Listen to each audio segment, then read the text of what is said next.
আচৰিত যেন লাগিলেও জুবিন গাৰ্গৰ ষ্টুডিঅ'লৈ জুবিন গাৰ্গ আহিছিল। এয়া ভৰিৰ চাপ দেখিছেনে? এই ষ্টুডিঅ'লৈ জুবিন গাৰ্গে যোৱা ৰাতি আহিছিল তেখেতে আত্মা হৈ। কেৱল তেখেতৰ ভৰি চাপ ইয়াত থাকি গৈছে, আপোনালোকে প্ৰত্যক্ষ কৰিব পাৰিব। এইবোৰ ভৰি চাপ। তেখেতে আহিছিল নিজৰ ষ্টুডিঅ'টোলৈ।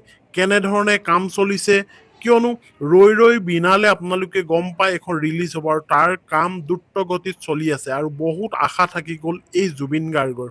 আৰু এই জুবিন গাৰ্গে এনেকৈয়ে পাইচাৰি কৰি ফুৰিছিল কৰিডৰে কৰিডৰে ষ্টুডিঅ'ৰ দৰ্জাৰ সন্মুখত।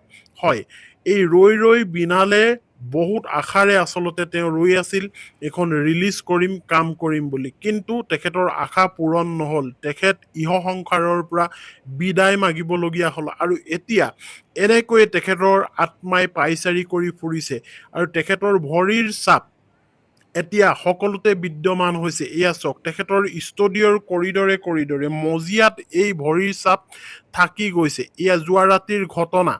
আচৰিত যেন লাগিলেও আপোনালোকৰ এয়া মনত এটা কৌতূহল উপজিব যে এয়া সত্যনে, কিন্তু এয়া সত্য। কাৰণ চাওক, জুবিন গাৰ্গৰ বহুত কাম এতিয়াও বাকী ৰৈ গ'ল, আধৰুৱা হৈ থাকিল। জুবিন গাৰ্গে কৰিব লগা কাম বহুত থাকিল। খুব কম সময়ৰ ভিতৰতে, খুব কম বয়সতে আচলতে জুবিন গাৰ্গক আমি হেৰুৱাবলগীয়া হ'ল। আমাৰ মহান শিল্পীজনক আমি হেৰুৱাবলগীয়া হ'ল সুদূৰ ছিংগাপুৰলৈ তেখেতক লৈ যোৱাৰ বাবেই, তেখেতে পানীত নামি সাঁতোৰাৰ বাবেই বা অন্য কাৰণতেই। কিন্তু এই জুবিন গাৰ্গে এতিয়াও শান্তিৰে থাকিব পৰা নাই। তেখেতৰ আত্মাই এতিয়াও শান্তিৰে থাকিব পৰা নাই। অসমবাসীৰ কাৰণে এতিয়াও তেওঁ কৰিব বিচাৰে আৰু সেইবাবেই তেওঁৰ আত্মা এতিয়া ঘূৰি ফুৰিছে। তেখেতৰ এই অতৃপ্ত আত্মা এতিয়া অসমৰ জনসাধাৰণৰ লগত আছে, অসমৰ অনুৰাগীৰ সৈতে আছে। এই আত্মাই এনেকৈ ঘূৰি ফুৰিছে এতিয়া, ক'ত কি কাম হৈছে আৰু নহৈছে সকলো প্ৰত্যক্ষ কৰিছে। কাৰণ জুবিন গাৰ্গে এনেকৈ জীৱিত কালতো এনেকৈ জুবিন গাৰ্গে ঘূৰি ফুৰিছিল অ'ত ত'ত। কিন্তু এই ভৰিৰ খোজবোৰ এতিয়া প্ৰত্যক্ষ হৈছে আৰু তেখেতৰ ষ্টুডিঅ'ত আচলতে কি কাম চলি আছে, হয়তো তেখেতৰ আত্মা আহিছে এইখিনি চাবৰ কাৰণে। কিয়নো সময় সমাগত ৩১ অক্টোবৰত ৰৈ ৰৈ বিনালে চিনেমাখন ৰিলিজ কৰা হ'ব আৰু তাৰ কাম ভালকৈ হৈছে নে নাই তেওঁ হয়তো তদাৰক কৰিছে। এয়া তেখেতৰ মনৰ কথা। আৰু ৰৈ ৰৈ বিনালেত বহুত শিল্পী আচলতে অভিনয় কৰিছে আৰু সেই অভিনয়ত আচলতে আপ্লুতও হ'ব গোটেই ৰাইজ। আৰু জুবিন গাৰ্গে নিজেও তাত অভিনয় কৰিছে। এজন অন্ধ ব্যক্তিৰ তেওঁ আচলতে চৰিত্ৰ ৰূপায়ণ কৰিছে আৰু সাগৰ চুবলৈ মন তেখেতৰ, সাগৰো চুইছে।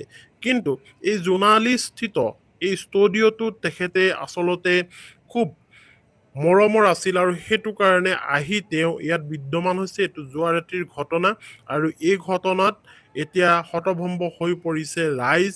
আচলতে এনেকুৱা ধৰণৰ অস্বাভাৱিক দুই এটা ঘটনা নঘটা নহয়, ক'ৰবাত ঘটে। এয়া হয়তো কাৰোবাৰ বাবে ভ্ৰম হ'ব পাৰে, কাৰোবাৰ বাবে এয়া অন্ধবিশ্বাস হ'ব পাৰে। কিন্তু এটা কথা সঁচা, জুবিন গাৰ্গে সঁচাটোৱে বিচাৰিছিল আৰু জুবিন গাৰ্গে অসমৰ সাংস্কৃতিক জগতৰ ভঁৰাল চহকী কৰাটোৱে বিচাৰিছিল। আৰু সেই চহকী কৰিবলৈ গৈয়ে এতিয়া জুবিন গাৰ্গ বৰ্তমান সময়ত আমাৰ মাজত নাই যদিও এনেকৈ তেখেতৰ উপস্থিতিবোৰ আমি অনুভৱ কৰি আছোঁ। তেখেতৰ উপস্থিতি আমি ক'ত ক'ত অনুভৱ কৰিছোঁ, আপোনালোকে অনুভৱ কৰিছে নিশ্চয়, গম পাইছে নিশ্চয়। তেখেতৰ প্ৰতিটো গীতৰ কলিত, তেখেতৰ প্ৰতিটো সুৰত, তেখেতৰ প্ৰতিটো গীতত যেতিয়াই আমি লগাই তেখেতৰ গীত শুনিছোঁ, তেখেতক নতুনকৈ আমি অনুভৱ কৰিবলৈ বিচাৰিছোঁ, অনুভৱ কৰিবলৈ আমি শিকিছোঁ। কাৰণ প্ৰতিটো গীতত তেওঁ কৈ গৈছে তেখেতত নথকাৰ সময়ত কি এটা অৱস্থা হ'ব, তেখেতৰ মৃত্যুৰ পিছত কি এটা অৱস্থা হ'ব। তেখেতে জীৱিত কালতেই এই সকলো কথাখিনি কৈ গৈছে। এতিয়াহে আমি সেইখিনি উপলব্ধি কৰিছোঁ আৰু তাৰ মৰ্ম বুজিছোঁ। আৰু গতিকে আমি আশা কৰিছোঁ ৰৈ ৰৈ বিনালে চিনেমাখন ৩১ অক্টোবৰত যেতিয়া আহিব, সেই চিনেমাখন আপোনালোক সকলোটিয়ে দলে বলে গৈ এই চিনেমাখন চাই জুবিন গাৰ্গৰ আত্মাক আচলতে শান্তি দিব। জুবিন গাৰ্গৰ বহু আশাৰ চিনেমা, বহুত আশাৰে এখন বনাইছিল, বহুত টকা খৰচ কৰিছিল, কিন্তু আধৰুৱাকৈ তেওঁ এৰি যাবলগীয়া হ'ল। কিন্তু এতিয়াও এৰি যোৱা নাই, তেখেতৰ স্মৃতি আমি লগত ৰাখিছোঁ, তেখেতক আমি জীয়াই ৰাখিম আৰু জুবিন গাৰ্গ আমাৰ মাজত সদায় জীয়াই থাকিব। আৰু ৰৈ ৰৈ বিনালে আপোনালোকে চাবলৈ যাব চিনেমা হললৈ। ধন্যবাদ।